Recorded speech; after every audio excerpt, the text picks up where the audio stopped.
दोस्तों, आज जो तस्वीरें पश्चिम बंगाल के बॉर्डर से निकलकर आ रही हैं उससे देश हिल गया है। आपके घर में चोर बैठा हुआ था और आपको पता नहीं चल रहा था, और अब ये तस्वीरें बयां कर रही हैं कि ये चोर जानता था कि उसके दिन यहां पर पूरे होने वाले हैं। इतना बड़ा पैनिक, इतना बड़ा पलायन। और ध्यान दीजिएगा, ये भारत में घुसने वाले लोगों की तस्वीरें नहीं है, ये भारत से भागने वाले अवैध घुसपैठियों की तस्वीरें हैं। जी हाँ, ये वही लोग हैं जो सालों तक सीएए एनआरसी का हमारे भारत में रहकर विरोध कर रहे थे, जो कहते थे कि एनआरसी आएगा तो देश जल जाएगा। और आज एक सिंपल सरकारी प्रक्रिया एसआईआर, इसने ऐसी दहशत फैलाई कि बांग्लादेशी इलीगल माइग्रेंट्स उल्टा भारत छोड़कर वापस भाग रहे हैं। लेकिन यहां पर बात सीधी सी नहीं है, यहां पर एक बहुत बड़ा ट्विस्ट है। बीएसएफ ने रुकवा दिया और बीजीबी ने घुसने से बंद कर दिया, और अब ये लोग फंसे हुए हैं जीरो लाइन के ऊपर। अब ऐसे में सवाल की असली लड़ाई शुरू होती है यहीं से कि एसआईआर क्या है, पैनिक कैसे फैला, और आखिर ये भाग कौन रहा है, और ये इतने सालों से भारत में ही थे क्या? एक एक करके इन सब चीजों को समझते हैं। सीन समझ लीजिए पहले। पश्चिम बंगाल का हकीमपुर बॉर्डर, अंधेरी रात, सूटकेस घसीटते लोग, हाथ में छोटे बच्चे, चेहरे पे दहशत, और डायरेक्शन सिर्फ एक कि भारत छोड़कर निकलना है। ये कौन लोग हैं? ये डोमेस्टिक वर्कर्स हैं, डेली वेज लेबर्स हैं, इलीगल माइग्रेंट्स हैं, जो 4-5 महीने से नहीं बल्कि करीब करीब 10-15 सालों से बंगाल में बस चुके थे। इनसे पूछा गया कि भैया भारत क्यों छोड़ रहे हो, तो जवाब आया, अरे वो एसआईआर आ गया है, कागज नहीं है, पकड़े जाएंगे। वो जो एक बात कई साल पहले चली थी ना, कागज नहीं दिखाएंगे, कागज नहीं दिखाएंगे, वो वाली बात अब साबित हो रही है। कई सारे हिमायती थे इन लोगों के, भारत में रहने वाले कई सारे बुद्धिजीवी थे जो इन लोगों की वकालत कर रहे थे कि आप कागज कैसे मांग सकते हो, कागज कैसे मांग सकते हो। वो सब आज अपने होठों को सिल के बैठे हुए हैं। कोई कुछ नहीं बोल रहा, दिख सबको रहा है कि कैसे बांग्लादेशी घुसपैठी है, भारत छोड़कर भाग रहे हैं, लेकिन कोई कुछ नहीं बोल रहा है। अच्छा, इनके अलावा ध्यान दीजिएगा कि इन लोगों के पास में ना तो आधार है, ना वोटर आईडी है, ना रेंट प्रूफ है, ना डेट ऑफ बर्थ के कुछ रिकॉर्ड्स हैं, कुछ भी नहीं है। चलिए, आधार और वोटर आईडी मिल भी जाएगा तो एसआईआर में जो 10 साल पुराना डेटा आपको वहां पर डालना है, वो कहां से लाओगे? वो तो नहीं होगा। और जब डॉक्यूमेंट जीरो होते हैं ना, तब डर 100% होता है, और वही डर यहां पर भी है। ये लोग भागना चाह रहे थे बांग्लादेश, लेकिन बांग्लादेश ने भी साफ कह दिया, नेहले पे दहला मार दिया कि भारत में इलीगल तरीके से घुसे थे, वापस ऐसे नहीं लेंगे। दरअसल बीएसएफ ने कहा है कि भारत में दोबारा एंट्री अलाउड नहीं है, एंड बांग्लादेश बॉर्डर वालों ने कह दिया है कि बांग्लादेश में रिटर्न अलाउड नहीं है। रिजल्ट, जीरो लाइन के ऊपर करीब करीब 500 लोग फंसे हुए हैं।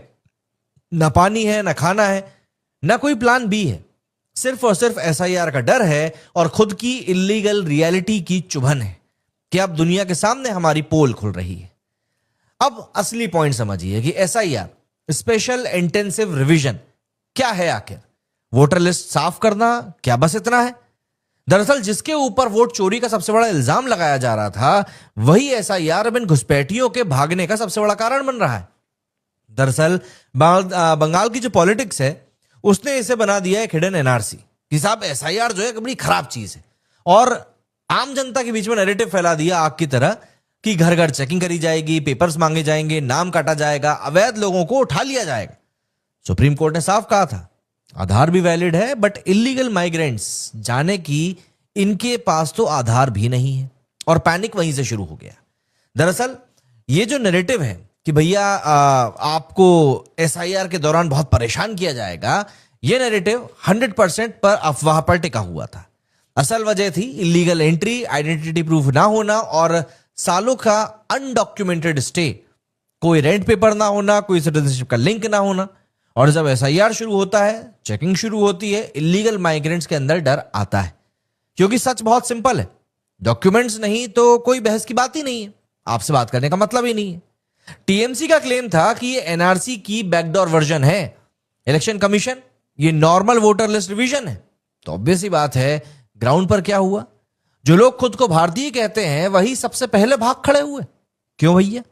क्योंकि पॉलिटिकल स्लोगन से नागरिकता नहीं मिलती, कागज बनते हैं, और इनके पास में कागज एक भी नहीं है। अगर भारतीय हो, कागज दिखाओ, मजे से रहो। इस पूरे घटनाक्रम ने एक बहुत बड़ा फैक्ट एक्सपोज भी कर दिया कि इलीगल माइग्रेंट्स रियल हैं, मैसिव स्केल पर हैं, और दशकों से ये लोग हमारे भारत में गलत तरीके से रह रहे हैं। और वेरिफिकेशन शुरू होते ही सबसे पहले इलीगल लोग ही भागते हैं। ये सिर्फ एक बॉर्डर की कहानी नहीं है, बल्कि एक ये आईना है जो दिखाता है कि दशकों से बंगाल में इलीगल वोट बैंक किस तरीके से चलता हुआ आ रहा था। दोस्तों, सीए एनआरसी पर देश भर में नारे लगे थे, पत्थर चले थे, आगजनी हुई थी, लेकिन आज एसआईआर एक सिंपल वोटर लिस्ट क्लीनिंग है। उन सभी दावों को रियलिटी चेक दे रहा है। क्यों? क्योंकि आज कोई नागरिक नहीं भाग रहा। भाग कौन रहा है? जो इलीगल हैं, जो घुसपैठी हैं, जिन्हें पता है कि उनके पास अपने आप की नागरिकता साबित करने के लिए कुछ भी नहीं है। अब असली सवाल, अगर ये लोग सच में भारतीय सिटीजन होते तो ये जीरो लाइन पर क्या कर रहे हैं? भाग क्यों रहे हैं? एंड डॉक्यूमेंट से इनको इतना डर क्यों लग रहा है? सोच कर देखिए, सवाल पूछिए और कमेंट्स में बताइए कि आपके हिसाब से ये एसआईआर का असर है या अवैध घुसपैठियों की सच्चाई अब फाइनली उजागर हो रही है।